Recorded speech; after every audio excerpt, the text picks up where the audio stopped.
As federal numbers show more people are defaulting on their student loans, Wisconsin remains below the country's average debt figures. Keeping an eye on our economy, your future, Fox 11's Ben Krumholtz has a look at student loan numbers in our area. It might look like Tim Muldoon is cramming for a big test at St. Norbert College, but he's actually working one of his 2 part-time jobs, hoping to get a jump on student loans. Obviously, having a job during school is almost mandatory, per se, with people who have loans. Federal Education Department data shows there's been a 25% increase in students defaulting on their college loans.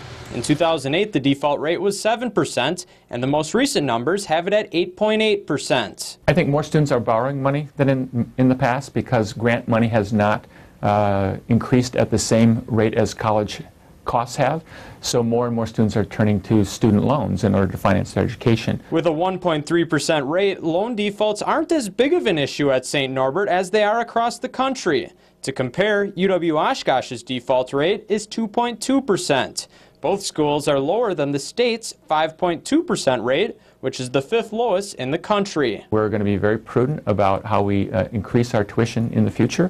We want to make this as affordable place for students as possible. With more state budget cuts recently announced for UW schools, some people fear it could hurt the state's student loan default rate in the coming years. That's going to put a lot of pressure on them in terms of where they're going to find the revenue sources.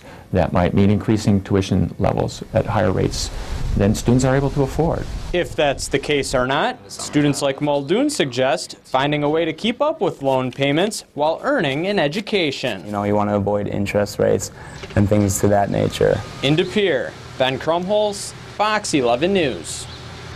Department of Education officials say they plan to release more financial information to students and families to help them make educated financial choices with higher education.